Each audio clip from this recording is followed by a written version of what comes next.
పిల్లలు స్కూల్ టైంలోని వాళ్ళకి ఏ బ్రేక్ఫాస్ట్ చేయాలి, ఏం పెట్టాలి, ఎలా చేయాలి అని ఆలోచించుకుంటూ ఉంటాం కదా.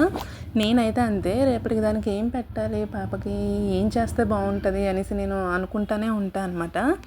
అయితే మన దగ్గర ఏంటంటే ఇన్స్టంట్గా మనకు అప్పటికప్పుడే కావాలి అంటే దోశల పిండి కానీ ఇడ్లీ పిండి కానీ మనకి ఏవి అవైలబుల్గా ఉండవు కదా.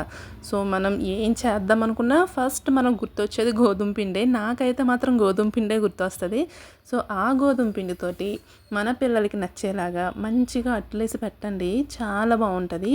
వీడియో ఒక్కసారి లాస్ట్ వరకు చూడండి, స్కిప్ చేయకుండా. గోధుమ పిండి అట్లే కదా, మాకు తెలియదా ఏంటి, నువ్వు మళ్ళీ చేసి చూపించాలా అని మాత్రం అనుకోకండి. ఒక్కసారి లాస్ట్ వరకు చూడండి. ఇక్కడ గోధుమ పిండి నేను ఒక కప్పు తీసుకున్నాను. ఒక కప్పు గోధుమ పిండిలోని కొంచెం ఉప్పు వేసుకొని లైట్గా వాటర్ వేసుకొని థిక్ కన్సిస్టెన్సీ ఉండేలాగే నేను మిక్స్ చేసుకున్నాను అనమాట.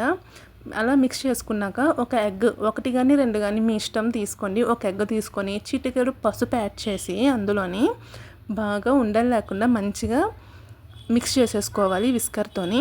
అలాగే నేను ఆల్రెడీ ఆనియన్స్, పచ్చిమిర్చి, కొత్తిమీర ఉంటే క్యారెట్, ఏదైనా వెజిటేబుల్స్ ఉన్నాయనుకో అవి కూడా తీసుకోవచ్చు, మీ ఇష్టం. అది తీసుకొని అవి కూడా అందులో వేసేసి ఇంకా వాటర్ అసలు ఏం యాడ్ చేయొద్దు, మనకు ఆ కన్సిస్టెన్సీ సరిపోతుంది అనమాట గోధుమ పిండికి.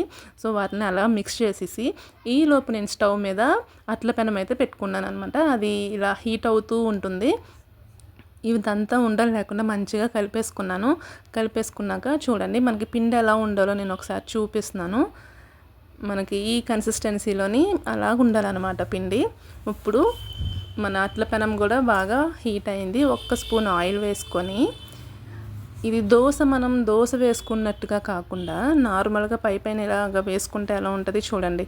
జస్ట్ అంతే, అలా వేసేసే ఉంచండి. దోశ రుద్దినట్టు అలా రుద్దిసామంటే అదైతే మనకి ఇరిగిపోతుంది అనమాట, అట్టు సరిగ్గా రాదు. ఈ అట్టు ఏంటంటే చిన్న మంట మీద ఒక 10-15 నిమిషాలు అలా ఉంచేసి దాన్ని అలా కుక్ చేసుకోవాలన్నమాట. అలా కుక్ చేసుకుంటేనే దీని టేస్ట్ అదిరిపోతుంది. ఇప్పుడు ఒక సైడ్ అయితే మనకి కుక్ అయిపోయింది, ఇంకో సైడ్కి టర్న్ చేశాను నేను. ఆ సైడ్ కూడా అంతే, ఒక 10-15 నిమిషాలు అటు చూడకుండా ఏదైనా పని ఉంటే ఆ వర్క్ చేసుకోండి. మన అట్ట అయితే రెడీ అయిపోయింది. మా పాపకి ఫేవరెట్ ఏంటి అంటే ఈ అట్టే అనమాట.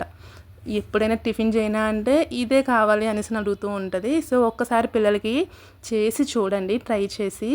నిజంగా చాలా బాగుంటుందండి. మనం కూడా కడుపు నిండా ఒక 2 అట్లు వేసుకొని తినేయచ్చు.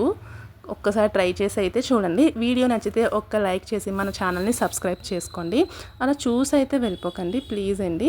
చూడండి ఎంత మంచి కలర్ఫుల్గా వచ్చింది. పసుపు ఒకటి వేసాం కదా, సో మంచి కలర్ఫుల్గా ఉంటుంది, టేస్ట్ కూడా సూపర్ ఉంటుంది అనమాట.